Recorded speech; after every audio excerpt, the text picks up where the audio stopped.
Mi nombre es Fabián Torres. Tengo 63 años y soy jubilado de la construcción. Mi nuera Adriana me dijo que si no entregaba mi pensión completa todos los meses, no podía seguir durmiendo en la casa de mi hijo. Entonces vendí todo lo que tenía, y lo que pasó después les enseñó a todos una lección sobre lo que realmente significa el dinero en una familia. Imagínate esta situación. Después de trabajar durante 45 años levantando paredes, cargando ladrillos y construyendo casas para otras familias, después de vivir los últimos 3 años en la casa de mi hijo porque perdí mi trabajo por la edad, mi propia nuera me da un ultimátum: o le doy mi jubilación entera o me voy a vivir a la calle. Si no das tu pensión, no duermes aquí, me gritó Adriana un martes por la mañana mientras mi hijo Carlos estaba trabajando. Acá no mantenemos vagos y vos tenés que aportar todo lo que ganás si querés que te demos techo y comida. Pero lo que Adriana no sabía es que yo había estado juntando dinero en secreto durante estos 3 años. Lo que ella no imaginaba es que su codicia iba a costarle mucho más caro de lo que jamás había calculado. Y lo que nunca pensó es que su suegro tenía un plan que iba a cambiar para siempre la dinámica de poder en esa casa. Esa misma tarde fui al banco, saqué todos mis ahorros, vendí las pocas cosas de valor que me quedaban y tomé la decisión más radical de mi vida. Una decisión que iba a demostrarle a mi familia que el dinero puede resolver problemas, pero también puede crear otros problemas mucho más grandes. Y cuando se dieran cuenta de lo que había hecho, ya iba a ser demasiado tarde para arrepentirse. Escuchá esta historia hasta el final y contame qué hubieras hecho vos en mi lugar. Decime también desde qué ciudad me estás escuchando, porque esta es una historia sobre la codicia familiar y las consecuencias inesperadas que puede tener cuando se lleva demasiado lejos. Para que entiendas bien lo que pasó, tengo que contarte cómo llegué a vivir en la casa de mi hijo.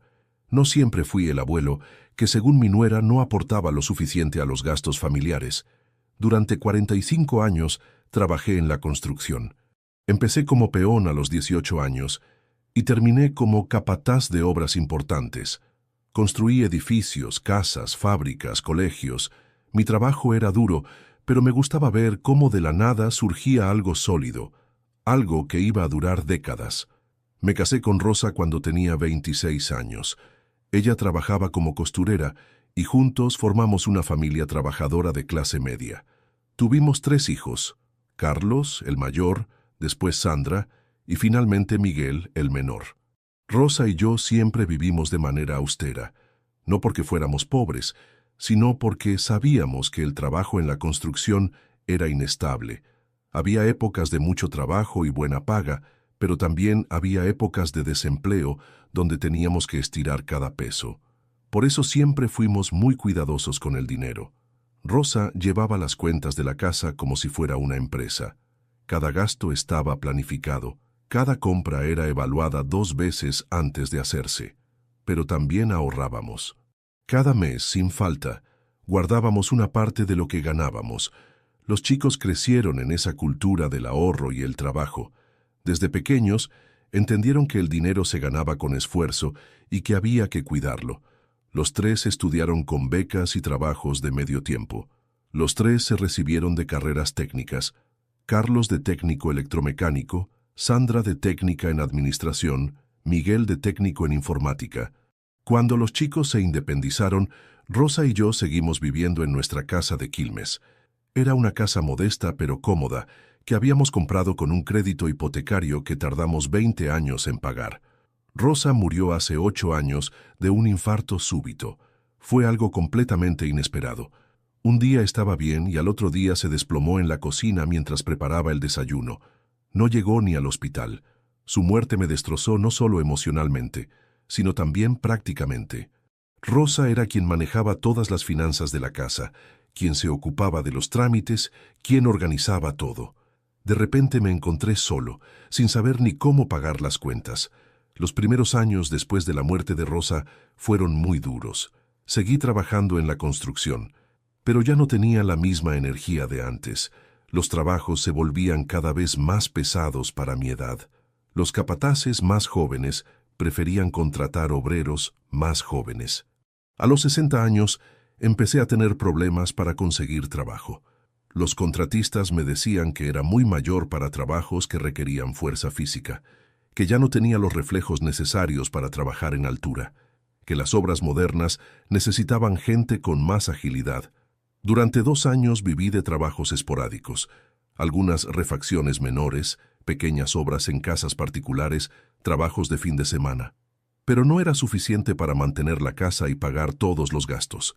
A los 62 años finalmente me jubilé.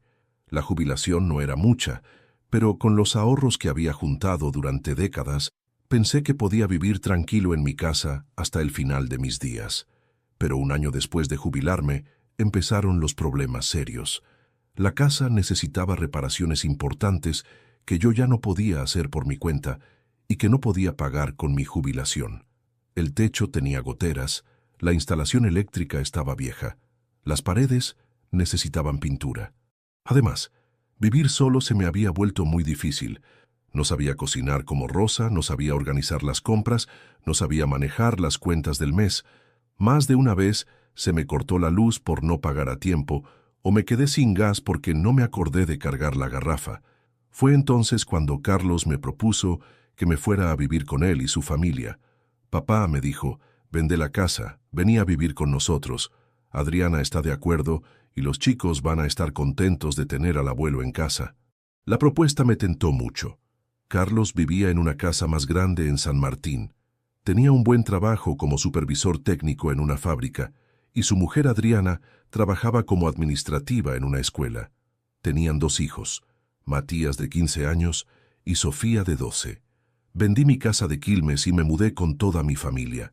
Con el dinero de la venta pagué algunas deudas que tenía. Me compré ropa nueva y el resto lo puse en un plazo fijo que me daba un interés mensual pequeño pero constante. Los primeros meses en la casa de Carlos fueron buenos. Adriana me recibió bien. Los chicos estaban contentos de tener al abuelo cerca. Yo me sentía útil ayudando con algunas tareas de la casa. Pero poco a poco empezaron los problemas.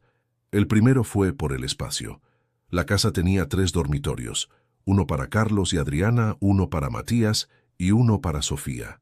Yo dormía en un sofá-cama del living, lo cual significaba que no tenía privacidad y que además el living no se podía usar normalmente por las noches.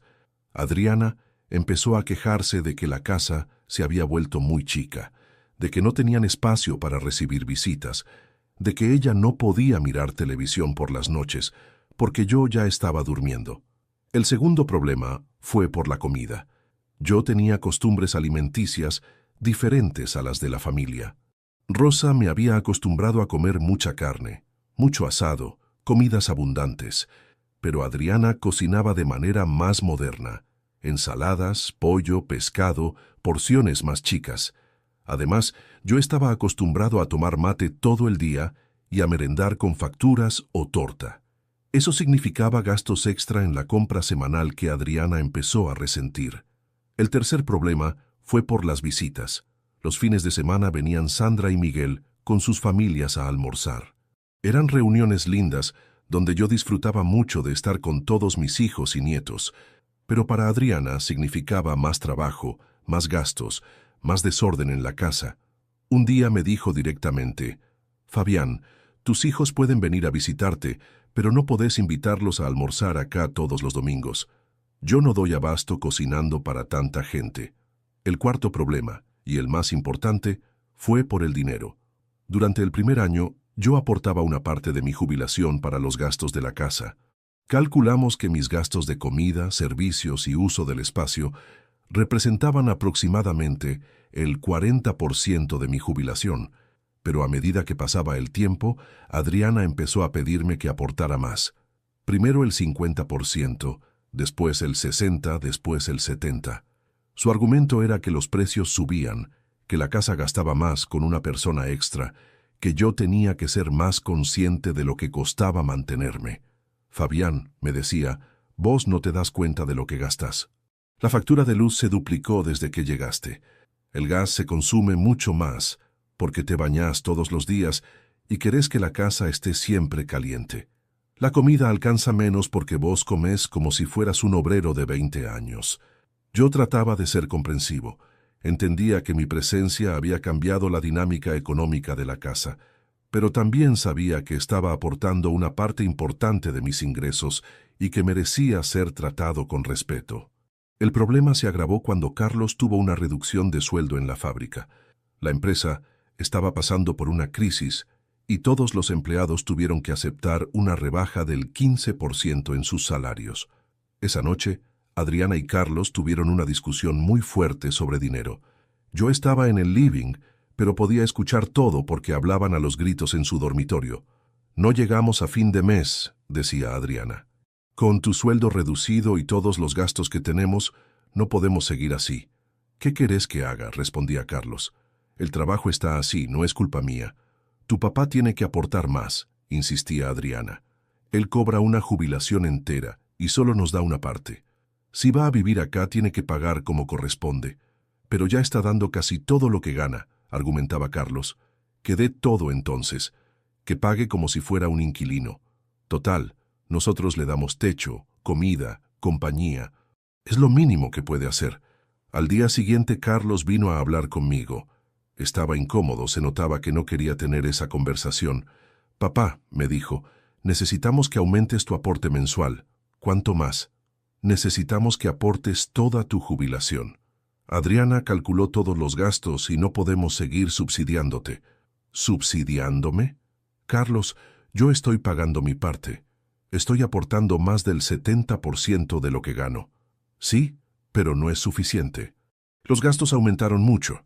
Y nosotros también tenemos nuestras necesidades. ¿Y con qué voy a vivir yo si les doy toda la jubilación? Y bueno, papá, vos no tenés gastos extras. Nosotros te damos todo lo que necesitas». «¿Todo? ¿Y si quiero comprarme ropa? ¿Y si quiero darles algo a mis otros hijos cuando vienen a visitarme? ¿Y si tengo alguna emergencia médica?» Carlos se quedó callado. Era obvio que no había pensado en esas cosas. «Papá», me dijo finalmente, «no es que queramos sacarte plata. Es que realmente no llegamos a fin de mes. Entiendo la situación económica, Carlos, pero no es justo que yo tenga que entregar todo lo que gano para vivir en una casa donde duermo en el sofá del living y no puedo ni invitar a mis hijos a almorzar». La conversación terminó ahí, pero yo sabía que el tema no estaba resuelto. Adriana no iba a dejar pasar el asunto y Carlos estaba entre la espada y la pared. Una semana después, llegó el ultimátum. Carlos se había ido a trabajar temprano, los chicos estaban en el colegio, y Adriana me esperó en la cocina con cara de pocos amigos. «Fabián», me dijo sin saludar, «tenemos que terminar con esta conversación del dinero de una vez por todas. Te escucho. O das toda tu jubilación todos los meses, o te buscas otro lugar donde vivir. ¿Me estás echando de la casa?» «No te estoy echando. Te estoy dando opciones. Podés seguir viviendo acá si cumplís con tus obligaciones. Pero no vamos a seguir manteniéndote para que vos te quedes con plata en el bolsillo». «Adriana, yo no entiendo tu lógica. Yo estoy pagando mi parte de los gastos. Si ustedes tienen problemas económicos, es un problema de ustedes, no mío. Tu problema es nuestro problema, Fabián. Vos vivís acá, comés acá, usás nuestros servicios. Si no das tu pensión completa, no duermes aquí. Así de simple». «¿Y Carlos qué opina de esto?» «Carlos opina lo mismo que yo. Los dos estamos de acuerdo». Esa noche, cuando Carlos volvió del trabajo, le pregunté si realmente estaba de acuerdo con el ultimátum de Adriana. «Papá», me dijo evitando mirarme a los ojos, «la situación económica está muy complicada. Necesitamos que aportes más». «¿Y si no puedo aportar más?» «Bueno, tendrías que buscar alguna alternativa». «¿Cuál alternativa, Carlos? ¿Irme a vivir a la calle?» «No, papá. Podés buscar una pensión, o ver si alguno de tus otros hijos te puede recibir». Carlos estaba repitiendo exactamente los argumentos de Adriana. Era obvio que ella lo había convencido o lo había presionado para que me dijera eso. Esa noche no pude dormir. Me quedé despierto en el sofá del living pensando en todas mis opciones. Podía buscar una pensión, pero con lo que me quedaba de jubilación después de darles a ellos una parte, no me alcanzaba para pagar una pieza decente. Podía llamar a Sandra o a Miguel para pedirles que me recibieran, pero sabía que los dos tenían sus propios problemas económicos y familiares. No era justo cargarlos con la responsabilidad de mantenerme. Podía aceptar las condiciones de Adriana y entregarles toda mi jubilación, pero eso significaba convertirme en un preso en su propia casa, dependiendo completamente de su buena voluntad para cualquier cosa que necesitara. O podía hacer algo completamente diferente, algo que ninguno de ellos se imaginaba que yo podría hacer. Al día siguiente, mientras Adriana estaba trabajando y Carlos también, fui al banco. Saqué todos los ahorros que tenía guardados desde la venta de mi casa. Era una cantidad importante, más de lo que cualquiera de mis hijos se imaginaba que yo tenía. Después, fui a una casa de empeño y vendí mi reloj, mi cadena de oro y algunos otros objetos de valor que había conservado desde la época de Rosa. También vendí algunas herramientas de trabajo que ya no usaba, pero que tenían valor para otros trabajadores. Con todo ese dinero, fui a una agencia de viajes. «Quiero comprar un pasaje de avión», le dije a la empleada.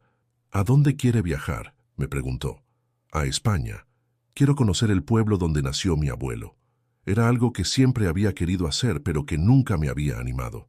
Mi abuelo paterno había emigrado de un pueblo de Galicia a principios del siglo XX. Siempre me había contado historias sobre ese lugar, pero yo nunca había tenido la oportunidad ni el dinero para visitarlo. Compré un pasaje de ida y vuelta con fecha abierta. También contraté un seguro de viaje, reservé un hotel para las primeras noches y me anoté en un tour organizado para turistas que querían conocer sus raíces familiares. Cuando volví a la casa de Carlos, Adriana ya había llegado del trabajo. Me estaba esperando en la cocina con una cara que daba miedo. «¿Dónde anduviste todo el día?», me preguntó. «Haciendo trámites». «¿Qué trámites?» «Organizando mi futuro». «¿Tu futuro?» «Espero que hayas decidido aportar la plata que corresponde». «Decidí algo mejor que eso, Adriana». Saqué los papeles del viaje y se los mostré. Los boletos de avión, las reservas del hotel, la documentación del tour. «¿Qué es esto?», preguntó con cara de no entender nada. «Es mi pasaje a España. Me voy el mes que viene a conocer el pueblo donde nació mi abuelo». «¿Con qué plata?» «Con mi plata. Con los ahorros que tenía guardados». Se quedó helada cuando se dio cuenta de las implicaciones de lo que le estaba diciendo. «¿Cuántos ahorros tenías?» «Los suficientes para pagarme este viaje y para vivir un tiempo largo sin depender de nadie». «¿Y por qué nunca dijiste que tenías plata guardada?» «Porque era mi plata, mis ahorros para emergencias. Y resulta que esta era la emergencia para la cual los había guardado». «Pero Fabián, si vos tenés plata, podés aportar más a los gastos de la casa». «No voy a aportar más, Adriana. De hecho, no voy a aportar nada más». «¿Cómo que no vas a aportar nada?» «Como escuchaste. A partir de mañana no voy a dar ni un peso para los gastos de esta casa». «¿Y entonces dónde vas a vivir?» «En un hotel hasta que salga mi vuelo. Y después en España el tiempo que se me ocurra». «¿Estás loco? ¿Vas a gastar todos tus ahorros en un capricho?» «No es un capricho, Adriana. Es mi libertad. Preferí gastar mi plata en hacer algo que siempre quise hacer, en lugar de dársela a alguien que me trata como si fuera una carga». Cuando llegó Carlos del trabajo, Adriana le contó toda la historia. Los dos vinieron a hablar conmigo con caras de circunstancia. «Papá», me dijo Carlos, «¿es cierto que te compraste un pasaje a España?» «Es cierto». «¿Y que tenías ahorros que nunca nos contaste?» «Es cierto también». «¿Por qué nunca nos dijiste que tenías esa plata?» «Porque era mi plata de emergencia. Y nunca pensé que la emergencia iba a hacer que mi propia familia me iba a amenazar con echarme a la calle si no les daba toda mi jubilación». «Papá, nosotros no te íbamos a echar a la calle». «Ah, ¿no? Entonces, ¿qué significaba eso de, si no das tu pensión, no duermes aquí?» Carlos se quedó callado. No tenía respuesta para esa pregunta. «Papá», intervino Adriana, «si vos tenías esa plata, podrías haber colaborado más con los gastos de la casa. Era injusto que te hiciéramos el favor de darte techo y comida mientras vos tenías plata guardada. No me hicieron ningún favor, Adriana. Yo pagué mi parte de los gastos durante 3 años. Y mis ahorros no son asunto de ustedes». «Pero papá», dijo Carlos, «¿qué vas a hacer cuando se te termine la plata del viaje?» «Voy a ver qué pasa cuando pase. Capaz me quedo a vivir en España. Capaz vuelvo y me busco una pensión. Capaz vuelvo y ustedes me reciben con más respeto que ahora. ¿Y si te pasa algo en España? ¿Y si te enfermas? tengo seguro de viaje, y si me enfermo me atiendo allá. En España tienen muy buena medicina. Pero papá, ¿no te parece una locura gastar todos tus ahorros de esa manera? ¿Locura? Carlos, yo trabajé 45 años. Me rompí el lomo levantando paredes para otra gente. Ahorré durante décadas para poder tener una vejez tranquila. ¿Y ahora resulta que es una locura que gaste mi propia plata en hacer algo que me gusta? No es eso, papá. ¿Qué? ¿Es que ustedes esperaban heredar esa plata? ¿Es que habían calculado que cuando yo me muriera iba a quedar algo para repartir? Los dos se quedaron callados. Había dado en el clavo. Durante los siguientes días, la tensión en la casa era insoportable. Adriana me hablaba solo lo indispensable. Carlos evitaba las conversaciones largas conmigo. Los chicos notaban que algo pasaba, pero no entendían qué. Una semana antes de mi viaje, Sandra y Miguel vinieron a visitarme. Alguien les había contado lo que estaba pasando. Papá, me dijo Sandra, ¿es cierto que te vas a España? Es cierto. ¿Y es cierto que tuviste problemas con Carlos y Adriana por plata? También es cierto. Les conté toda la historia. Cómo había empezado el problema del dinero, cómo Adriana me había dado el ultimátum, cómo yo había decidido gastar mis ahorros en el viaje en lugar de dárselos a ellos. Miguel fue el primero en reaccionar. Papá, me dijo, me parece muy bien lo que hiciste. Si tenías esa plata guardada, es tu derecho a hacer con ella lo que se te ocurra. Sandra fue más diplomática. Papá, entiendo tu decisión, pero también entiendo la situación económica de Carlos. Capaz se podrían haber puesto de acuerdo de otra manera. ¿De qué otra manera, Sandra? ¿Entregándoles toda mi jubilación para quedarme sin un peso en el bolsillo? No, papá, pero capaz aportando un poco más sin llegar al extremo. Sandra, durante 3 años yo aporté una parte importante de mis ingresos. Viví en condiciones incómodas, sin privacidad, adaptándome a las reglas de otra familia. Y cuando tuve problemas económicos, en lugar de buscar una solución que nos conviniese a todos, me dieron un ultimátum. ¿Te parece justo eso? No, papá, no me parece justo. Bueno, entonces entendé por qué decidí irme. Preferí gastar mi plata en mi libertad antes que dársela a gente que no me valora. Miguel me preguntó si tenía dónde quedarme cuando volviera de España. Le dije que todavía no había decidido si iba a volver. ¿En serio estás pensando en quedarte a vivir allá? Estoy pensando en todas las posibilidades. Tengo ciudadanía europea por mi abuelo. Puedo trabajar allá si quiero. Capaz encuentre una vida mejor que la que tengo acá. Papá, me dijo Sandra, nosotros podemos ayudarte cuando vuelvas.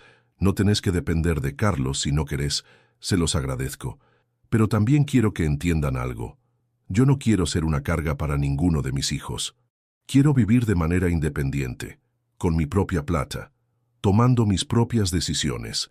El día del viaje llegó más rápido de lo que esperaba. Carlos se ofreció a llevarme al aeropuerto, pero yo contraté un remise. No quería despedidas incómodas. La noche anterior Adriana me pidió disculpas. Fabián, me dijo, capaz fui muy dura con el tema del dinero. No era mi intención que las cosas llegaran a este punto. Ya está, Adriana. Las decisiones están tomadas. ¿Vas a volver? No lo sé. Depende de cómo me vaya allá y de cómo evolucionen las cosas acá. Bueno, si volvés, podemos conversar de nuevo sobre la situación de la casa. Si vuelvo, Adriana, va a ser con condiciones muy claras. Yo voy a aportar lo que corresponde, pero también voy a exigir el respeto que merezco. El vuelo salía a las 11 de la mañana. A las 8 ya estaba en el aeropuerto facturando mi equipaje. Era una valija grande con ropa para varias semanas y algunas cosas personales que no quería dejar en la casa de Carlos. En el avión, mientras sobrevolábamos el Atlántico, pensé en todo lo que había pasado durante los últimos meses. La pelea por el dinero, el ultimátum de Adriana, mi decisión de gastar los ahorros en el viaje. ¿Había hecho lo correcto? ¿Era una locura gastar tanto dinero en un capricho de viejo? ¿Qué iba a pasar cuando volviera? Pero también pensé en otra cosa. Durante 3 años había vivido sintiéndome una carga para mi familia. Había aceptado condiciones incómodas porque creía que no tenía otras opciones. Había dejado que me trataran como si fuera un favor que me estaban haciendo. Y ahora, por primera vez en mucho tiempo, estaba haciendo algo que quería hacer. Estaba yendo a conocer el lugar de donde había venido mi familia. Estaba usando mi propio dinero para hacer algo que me emocionaba. España me sorprendió desde el primer día. El pueblo donde había nacido mi abuelo era pequeño pero hermoso, lleno de historia, con gente muy amable que me ayudó a rastrear la historia de mi familia. Encontré el registro de nacimiento de mi abuelo en la iglesia del pueblo. Conocí a parientes lejanos que todavía vivían ahí. Visité la casa donde había vivido mi bisabuelo, pero lo más importante fue la sensación de libertad que tuve durante todo el viaje. Por primera vez en años no tenía que pedirle permiso a nadie para hacer nada. Podía levantarme a la hora que quería, comer lo que se me antojaba, ir a donde tenía ganas de ir. También descubrí que podía valerme perfectamente solo. Cocinaba mi propia comida en el departamento que había alquilado. Manejaba mis horarios, organizaba mis actividades. No necesitaba que nadie me cuidara o me mantuviera. Después de 2 meses en España, recibí una llamada de Carlos. «Papá», me dijo, «¿cómo estás? Te extrañamos mucho». «Estoy muy bien, Carlos. Mejor de lo que había estado en mucho tiempo. ¿Cuándo vas a volver?» «No lo he decidido todavía. Estoy muy cómodo acá. Papá, Adriana quiere pedirte perdón por cómo se comportó antes de que te fueras». «¿En serio?» «Sí. Se dio cuenta de que fue injusta con vos. Dice que si volvés las cosas van a ser diferentes». «¿Diferentes en qué sentido?» «En el sentido de que vos vas a tener tu lugar en la casa y no te vamos a presionar más por el tema del dinero». «Carlos, agradezco que Adriana se haya dado cuenta de su error, pero tengo que decirte algo. Estos 2 meses en España me demostraron que puedo vivir perfectamente solo. No necesito que me mantengan ni que me cuiden». «¿Qué querés decir?» «Quiero decir que si vuelvo, va a ser porque quiero volver, no porque necesite volver. Y que mi relación con ustedes va a ser diferente. Ya no voy a ser el abuelo que acepta cualquier condición por tener un techo. Voy a ser una persona independiente que elige dónde y cómo vivir». «Entendí, papá. ¿Entonces vas a volver?» «Probablemente sí, pero cuando yo decida y con mis propias condiciones». Volví a Argentina 3 meses después de haberme ido, pero no volví a la casa de Carlos. Alquilé un departamento pequeño pero cómodo en San Telmo, cerca del centro, con todo lo que necesitaba para vivir solo. Con lo que me quedaba de los ahorros después del viaje, pude pagar 6 meses de alquiler por adelantado y comprar los muebles básicos. Mi jubilación me alcanzaba perfectamente para mantener el departamento y vivir de manera austera pero digna. Carlos y Adriana vinieron a visitarme al departamento nuevo una semana después de mi regreso. Los dos parecían sorprendidos de verme tan organizado y tan cómodo viviendo solo. «Papá», me dijo Carlos, «la casa está muy vacía sin vos». «Yo estoy muy cómodo acá, Carlos. Tengo mi privacidad, mis horarios, mis reglas». «Pero papá», intervino Adriana, «vos podrías volver a casa. Prometemos que las cosas van a ser diferentes».